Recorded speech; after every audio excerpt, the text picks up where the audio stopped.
At the end of the universe, long after the last shining stars flicker out, there might be one final set of explosions called Black Dwarf Supernova.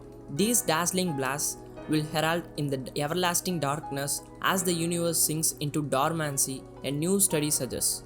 So let's jump into the video to see the end of the universe may be marked by Black Dwarf Supernova explosions.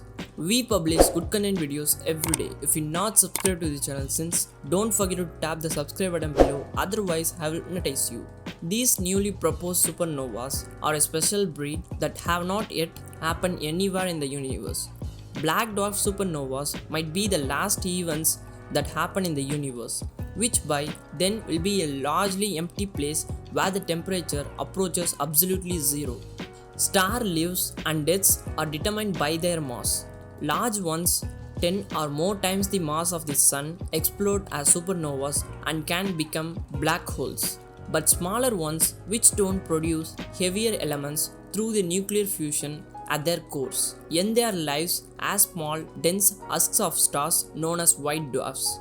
Over trillions of years, they dim and turn into frozen, lightless objects known as black dwarfs.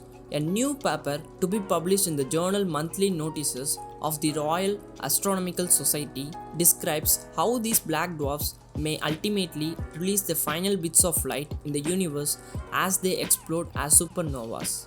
The black dwarf supernovas would form through a quantum process known as pycnonuclear fusion. Stars are normally fueled by thermonuclear fusion, where high temperatures and pressures overcome atomic nuclei's natural electric repulsion, allowing atoms to fuse into new, heavier elements.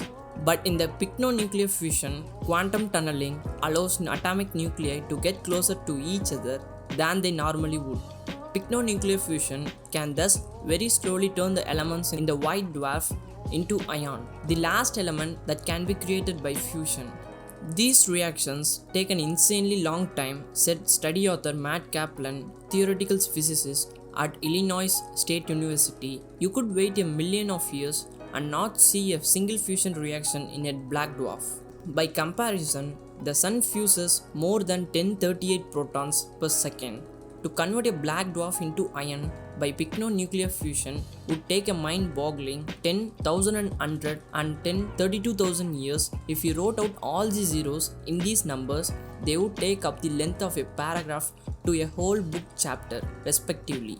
These timescales are enormous, said Fred Adams, astrophysicist at the University of Michigan, who was not involved in the new research. We expect the largest possible black holes to be evaporated on timescales of only about 10 to the 100 years, which is instantaneous compared to the times discussed in the paper. Once the black dwarf was mostly iron, it would be crushed by its own mass. This runaway collapse, the supernova, would trigger a huge implosion that ejects the outer layers of the leftover black dwarf. In large stars today, this iron pileup is also what leads to the more common so-called core collapse supernovas. Black dwarf supernova, however, would only occur in black dwarf stars with masses between 1.16 and 1.35 times that of the Sun. Those black dwarf stars are in turn created from typical stars that start off with 6 to 10 times the mass of the Sun. In fact, these stars make up about 1% of all stars today, and Kaplan estimates there will be about a billion trillion 1021 of these supernova before the end of the universe. Since the black dwarfs have fairly low masses, the black dwarf supernovas would probably be a bit smaller than ones occurring in the present universe, but still spectacular in an otherwise pitch black universe. After these final last gasps of light, nothing left in the universe will be able to explode or shine.